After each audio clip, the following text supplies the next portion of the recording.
25 से 30% जो ये मुस्लिम तबका है, ये भारतीय जनता पार्टी के पक्ष में मतदान करेगा। स्थिति तो मजबूत है, बढ़िया मजबूत स्थिति में है जी। ऐसा नेता चाहिए जो हमारे बीच में रहे, जिसके पास हम जाकर के अपनी सुनवाई कर सकें, जिनको हम अपनी बातें कह सकें। जिसके बलबूते आज बीजेपी कैराना लोकसभा में नंबर 1 पर बैठी है। जयंत के आने से आधी तो वहाँ प्रॉब्लम सॉल्व हुई कि जाट बिरादरी तो 60% तो जा ही जागी। योगी आदित्यनाथ जी, थोड़ा उनकी वजह से भी जनता का खिंचाव बीजेपी की तरफ बढ़ने लगा है। नमस्कार, डीएनपी इंडिया में आपका स्वागत। मैं हूं आपके साथ राहुल चौधरी। तो आज हम मौजूद हैं कैराना लोकसभा के सरसावा में। आपको बता दें कि 19 अप्रैल को यहां पर चुनाव है पहले चरण में, और 17 अप्रैल को यहां पर चुनाव प्रचार जो है समाप्त हो चुका है। और इस बार यहां पर त्रिकोणीय मुकाबला बताया जा रहा है। आपको बता दें कि बीजेपी आरएलडी गठबंधन से प्रदीप कुमार चौधरी, जो कि वर्तमान सांसद यहां से हैं, उनको उम्मीदवार बनाया गया है। समाजवादी पार्टी से इकरा हसन को जिम्मेदारी दी गई है चुनाव जीतने की। और सबसे महत्वपूर्ण यहां पर श्रीपाल राणा को उम्मीदवार बनाया गया है बसपा से, जिसके बाद यह कहा जा रहा है कि जो ठाकुर समाज इस बार भारतीय जनता पार्टी से रूठे हुए हैं, जो उनसे नाराज हैं, वो बसपा को वोट देने जा रहे हैं। जिस कारण यहां पर इस बार जो त्रिकोणीय मुकाबले की मैंने बात की, वो देखने को मिल सकता है। यहां पर तीनों जो मुख्य पार्टियां हैं, जो गठबंधन बीजेपी आरएलडी का है, इसके अलावा यहां पर समाजवादी पार्टी और बसपा, तीनों में फाइट होने वाली है। और ऐसा कहा जा रहा है कि इस बार चुनाव का जो रुझान है वो बेहद ही मुश्किल है। कोई बताने को तैयार नहीं है कि आखिर यहां पर किसकी जीत होगी। तो मैंने सोचा कि क्यों ना यहां के जो स्थानीय पत्रकार हैं उनसे बात की जाए और उनके विचार जाने जाए, क्योंकि वो यहाँ के जो आसपास के क्षेत्र के लोग हैं उनके पास में जाते रहते हैं, उनसे बातें करते हैं, उनके मन के विचार जानते हैं। तो मैंने ये सोचा कि क्यों ना जो यहाँ के स्थानीय पत्रकार हैं उनसे बात की जाए। तो चलिए हम जो यहाँ के स्थानीय पत्रकार हैं उनके पास में जाते हैं और उनसे बात करते हैं कि इस सीट पर किसका पलड़ा भारी है और किसकी जीत होने वाली है। जी, क्या नाम है आपका? मेरा नाम है बबलू चौधरी जी। तो चौधरी साहब बताइए, ये प्रदीप कुमार चौधरी जीत जाएंगे अब की बार या फिर मुकाबला? स्थिति तो मजबूत है, बढ़िया मजबूत स्थिति में है जी। अच्छा। हाँ, वैसे इकरा भी कैंडिडेट बढ़िया है, पब्लिक उससे भी जुड़ रही। अगर जीत तो प्रदीप की ही दिख रही है, प्रदीप ही। और जो आने वाले टाइम में जो कल धर्म सिंह सैनी जी आए, उससे और मजबूती होगी। टक्कर तो जोर की है, अगर प्रदीप आगे है। तो देखिए, ये कहा जा रहा है कि त्रिकोणीय मुकाबला है अब की बार इस सीट पर। जो ये ठाकुर समाज जो रूठा हुआ है, वो जो बसपा के उम्मीदवार हैं उनको वोट देने वाले हैं। ऐसा नहीं है, ठाकुर तो तीनों जगह है, तीनों जगह बरोबर है। बसपा वाले पे भी हैं, उनका अपना कैंडिडेट है ठाकुर बिरादरी से, ऐसा नहीं है। और इस पे भी बरोबर के हिस्सेदार इस पे भी हैं, प्रदीप पे भी बरोबर हैं। सब गांवों में फिरते हैं, हमारे पास में भी आते हैं, बरोबर के हिस्से हैं। कोई तीन जगह बटेगा। जो थोड़ी नाराजगी है वो 2 बार पता लगा कि मुख्यमंत्री आए, वो भी दूर होगी उनकी। ऐसा कुछ नहीं है। तो आपके हिसाब से जीत होगी तो कितनी बड़ी जीत होगी? बस जीत तो देखो टक्कर में है भैया, ये तो कह नहीं सकते। ये कहना तो नामुमकिन है कि कितने तो होगी। अगर टक्कर बहुत बढ़िया वाली स्थिति जो चल रही थी फिलहाल, इकरा की कह रहे थे, जैसा गांव में फिर रहे इकरा मजबूत है मजबूत है।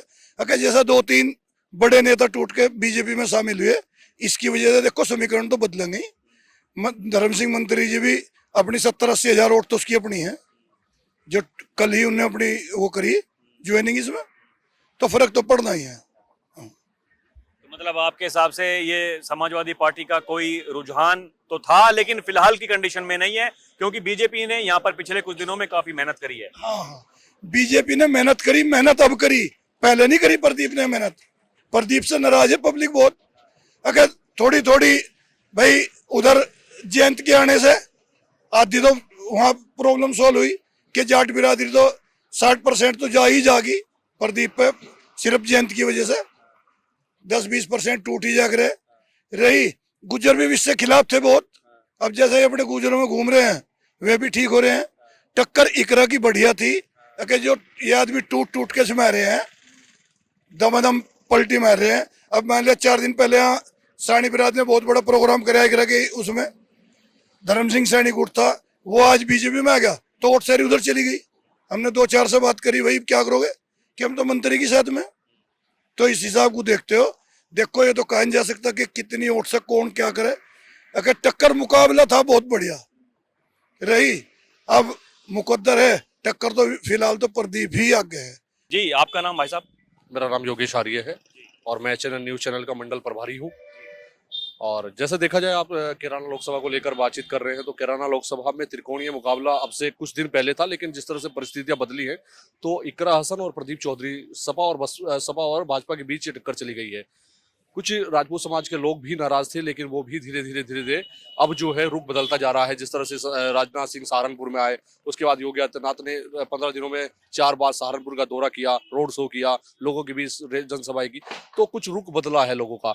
देखा जाए प्रदीप चौधरी, क्योंकि पिछली बार भी 19 में सांसद बने थे, 95,000 का आंकड़ा उन्होंने जीत का छुआ था, लेकिन इस बार उनका आंकड़ा बढ़ सकता है, क्योंकि जिस तरह से जयंत चौधरी ने इस बार गठबंधन किया है, तो वो खासा फर्क है, क्योंकि जाट समाज की काफी वोट जो है इस क्षेत्र में लगती है और वो लोग इस बार जो है सीधा भाजपा का वोट करने जा रहे हैं, तो उसका फर्क तो देखने को मिलेगा।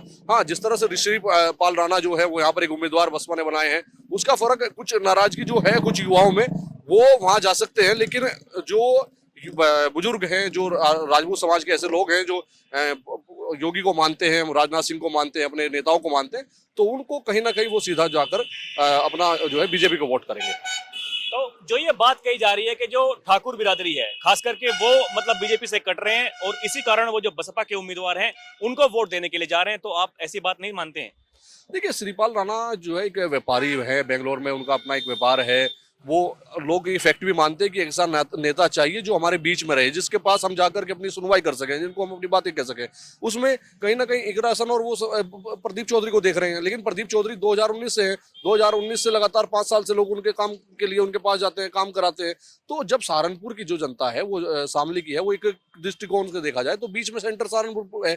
सहारनपुर में वो गंगों से आते हैं, तो गंगों में वो बैठते हैं, तो शामली के भी लोग वहां पर पहुंच जाते हैं और नकुड़ और गंगों के भी लोग वहां पहुंच जाते हैं। तो दोनों व्यक्तियों का उधर का क्षेत्र जो है 5 विधानसभाओं को लोग उनसे बात कराते हैं, काम कराते हैं। तो कहीं ना कहीं फैक्ट है कि 2019 से जो 2024 तक प्रदीप चौधरी ने काम किया, वो भी कहीं ना कहीं गिनती लोगों के बीच है। इकरा हसन ऐसे समाज परिवार से आती है जो पहले से 1984 की बात की, जो उनके बाबा जी वहां पर जो है सांसद रहे, उनके मुनव्वर हसन उनके पिताजी रहे, उनकी माताजी रहे, उनके भाई सांसद है। लेकिन जिस तरह से देखा जाए उनके ऊपर लगातार जो मुकदमे हुए हैं, लगातार उनकी जो छवि है वो छवि इस तरह की नहीं है कि साफ छवि के वो लोग माने जाते हैं। यही कारण है कि अगर पत्रकारिता के दृष्टिकोण से देखा जाए तो कहीं ना कहीं इस बार जो है एक फैक्ट जो है वो बीजेपी की तरफ जुड़ रहा है, और अगर बीजेपी की तरफ लोगों का रुख है तो वो कहीं ना कहीं सीधा सीधा असर डालेगा। जयंत चौधरी के आने से बढ़ावा भी हुआ है। नहीं, जयंत चौधरी के आने के बाद में तो एक बात ये भी कही जा रही है कि जो खासकर जाट बिरादरी है वो इनके साथ में जुड़ गए हैं, लेकिन जो सवर्ण जाति हैं वो धीरे धीरे कट रही हैं। नहीं, ऐसा देखिए, ऐसा इसलिए नहीं देखा जा सकता क्योंकि स्वर्ण जाति सीधा सीधा योगी और मोदी को देखती है। कैंडिडेट 99% अगर आप देखेंगे तो लोग जो है ऊपर के जो कैंडिडेट है वो मोदी को मान के चलते हैं। अगर आप पूछेंगे किसी से तो प्रदीप चौधरी को वोट देंगे कि नहीं देंगे, कुछ ऐसे भी लोग हैं। और अगर आप कहोगे तो मोदी को देंगे, हाँ बिल्कुल देंगे। तो ये फैक्ट भी कहीं ना कहीं चलता है कि बीजेपी जो है एक कमल के फूल को या मोदी को स्टैंड करती है, ताकि जो है लोग उनकी छवि को देखकर वोट करें। कैंडिडेट को बाद में आदमी नोटिस करता है, पहले जो है कहीं ना कहीं मोदी जी को नोटिस करता है, योगी को नोटिस करता है। तो उनके नाम पर अभी आप देखिए उनकी हवा चल रही है और उसी हवा को लेकर के बरकरार है। 24 में भी मुझे लगता है कि अधिकांश वोट जो है मोदी योगी के नाम पर जाएगी। मतलब आपके हिसाब से यहाँ पर बीजेपी आरएलडी गठबंधन का पलड़ा भारी रहने वाला है। जी भाई साहब, बहुत स्वागत है आपका। आपका नाम और परिचय? मेरा नाम अंजू प्रताप है और मैं पिछले 14 साल से इलेक्ट्रॉनिक और प्रिंट मीडिया में यहाँ का प्रतिनिधित्व करता हूँ जी। तो आपके हिसाब से इस बार जो चुनाव है त्रिकोणीय मुकाबला यहाँ पर कहा जा रहा है, या फिर आपको लगता है कि सीधे सीधे यहाँ पर सपा और बीजेपी आरएलडी गठबंधन में टक्कर है? कैसे देखते हैं आप? देखिए, जब यहाँ पर चुनाव की लोकसभा चुनाव अभियान की शुरुआत हुई, भारतीय जनता पार्टी अन्य दलों की ओर से ही 14 तारीख में के आसपास जो है दफ्तरों के कार्यालयों के जो शुभारंभ हुए, उस समय यही लग रहा था कि ये चुनावी मुकाबला जो है त्रिकोणीय होगा। लेकिन धीरे धीरे योगी आदित्यनाथ के सीएम के 4 से 5 दौरे, मोदी जी आए, माहौल बन गया, राष्ट्रीय लोकदल का समाज इसका भारतीय जनता पार्टी का गठबंधन हुआ, तो धीरे धीरे करके चुनाव जो है भारतीय जनता पार्टी के पक्ष में आता चला गया। पिछले 5 से 6 दिन की बात करूं तो बीजेपी की जो चुनाव कैंपेनिंग रही वो शानदार जबरदस्त रही, जिसके बलबूते आज बीजेपी कैराना लोकसभा में नंबर 1 पर बैठी है। और यही मुझे लगता है कि यहाँ लगभग 1.5 लाख के आसपास भारतीय जनता पार्टी की जो कैंडिडेट हैं, प्रदीप चौधरी पिछली बार भी सांसद थे, इस बार भी रिपीट होंगे, 100% रिपीट हो। मतलब 1.5 लाख की आप बता रहे हैं कि इस बार अजय बढ़त हो सकती है बीजेपी आरएलडी गठबंधन की। बिल्कुल, गठबंधन होने के बाद सबसे बड़ी पॉइंट, पिछली बार जो जाट मत था 70 से 75% भारतीय जनता पार्टी को मिला था, लेकिन मेरा मानना है कि गठबंधन होने के बाद ये 99 का आंकड़ा आराम से छू सकता है। रही बात ठाकुर बिरादरी की, ठाकुर बिरादरी स्टार्टिंग में बिल्कुल नाराज थी। सीएम आए, उन्होंने सार्वजनिक मंचों से आह्वान किया, जनता की समझ में आया, उन लोगों ने समझा, पार्टी का बेस वोट भी है, इतनी जल्दी तो कोई भागने वाला नहीं है। कश्यप में स्टार्टिंग में थोड़ी सी नाराजगी थी, जो कश्यप बिरादरी है वो बहुत ज्यादा संख्या में है यहाँ पर, उनमें स्टार्टिंग में थोड़ी सी नाराजगी थी, लेकिन जैसे जैसे चुनाव टिकट ना मिलने से उनके समाज को टिकट नहीं मिला तो कहीं ना कहीं नाराजगी थी, लेकिन धीरे धीरे जब समझ में आया, जब पार्टी की चुनावी कैंपेनिंग चली, तो आप कश्यप बिरादरी, जाट बिरादरी, गुर्जर बिरादरी, ये सब 110% जो है भारतीय जनता पार्टी के पक्ष में है। ठाकुर बिरादरी स्टार्टिंग में लग रहा था कि 70-30 के आंकड़े में बटेगी, 30% श्रीपाल राणा बसपा को जाएगी, 70% यहाँ आएगी, लेकिन धीरे धीरे करके कल भी हम लोग फील्ड में रहे, कल भी हम लोग रहे, लास्ट का दिन था प्रचार का, आज भी हम लोग फील्ड में रहे, तो हमने ये महसूस किया। ठाकुर बेल्ट में आज हम लोग घूमे, जो यहाँ पर ठाकुर बेल्ट है, 10 से 15 गांव है सरसावा क्षेत्र के, उन सभी में भारतीय जनता पार्टी का ही रुझान देखने को मिला। तो मतलब आपको लग रहा है कि जो समाजवादी पार्टी से उम्मीदवार हैं इकरा हसन, अच्छा एक बात बताइए, जो मुस्लिम मतदाता हैं उनका रुझान तो इकरा हसन की तरफ ही है या फिर बीजेपी आरएलडी गठबंधन पर भी आ रहा है? जब यहाँ पर इकरा हसन, इनकी माता जी जो तबस्सुम हसन थी, समाजवादी पार्टी का शासन रहा था, तो ये जमुना नदी का जो क्षेत्र है, इसमें एक सबसे बड़ी बीमारी है, यहाँ नशाखोरी फैल गई, उसका बड़ा साइड इफेक्ट हुआ, बड़े बड़े घर बर्बाद हो गए। वो कहीं ना कहीं लोगों के अंदर एक गुस्सा है कि अगर दोबारा से समाजवादी शासन आया, कानून व्यवस्था में जो है ढिलाई बरती गई, तो फिर वो स्थिति देखने को मिलेगी। और जो नशाखोरी से जो परेशान है, वो सबसे ज्यादा मुस्लिम तबका ही है, मुस्लिम तबका ही परेशान है। तो मुस्लिम तबका उस नशाखोरी से परेशान होके, अन्य चीजों से परेशान होके, कानून व्यवस्था को से प्रभावित होकर के आज लगभग 25 से 30% इस क्षेत्र की बात कर रहा हूँ, नकुड़ विधानसभा क्षेत्र की 25 से 30% जो ये मुस्लिम तबका है, ये भारतीय जनता पार्टी के पक्ष में मतदान करेगा, क्योंकि हमने जो यहाँ चुनावी कैंपेनिंग में जो हम शामिल रहे इन लोगों की, भारतीय जनता पार्टी सपा बसपा की, उसमें सबसे ज्यादा देखने को ये मिला कि जो भारतीय जनता पार्टी जो कैंडिडेट थे, मुस्लिम तबके में उनके सबसे ज्यादा कार्यक्रम लगे। तो कहीं ना कहीं अगर कार्यक्रम लगे हैं, उन लोगों ने बुलाया है, अपने घर पे सम्मान दिया है, तो वोट तो 10 नहीं मिलेंगे तो 6 तो मिलेंगे, ये है। एक बात ये भी कही जा रही है कि जो प्रदीप कुमार चौधरी बीजेपी आरएलडी गठबंधन से जो उम्मीदवार हैं वो गुर्जर समाज से हैं, और क्योंकि इकरा हसन भी गुर्जर समाज से हैं, तो गुर्जर हैं जो पिछले 5 साल के कार्यकाल से वो खुश नहीं है, तो इस बार वो इकरा हसन को वोट दे रहे हैं। क्या ये सच्चाई है? मैं इससे इसलिए सहमत नहीं हूं क्योंकि नकुड़ विधानसभा क्षेत्र में हम लोग रहते हैं। इस क्षेत्र में सेंट्रल गवर्नमेंट की ओर से प्रधानमंत्री ग्राम सड़क योजना में 19 सड़कें स्पेशल बनी है, गांव देहात से हाईवे को जोड़ने वाली।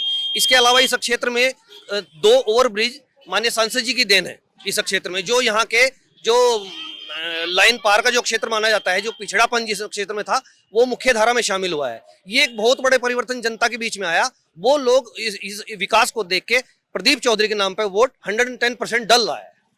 आपके हिसाब से बीजेपी आरएलडी गठबंधन का पलड़ा भारी है? मेरा स्पष्ट तौर पर मानना है कि बीजेपी ये सीट जीतेगी। जी भाई साहब, आपका क्या नाम है? मेरा नाम अभय चौधरी। कौन सी मीडिया से? मैं यहाँ से दैनिक सहा टाइम्स अखबार से संवाददाता हूँ, सरसावा क्षेत्र से। तो आप मुझे बताएं कि इस चुनाव को लेकर कैसा रुझान है, कैसा माहौल चल रहा है जनता के बीच, और किसका पलड़ा भारी है फिलहाल?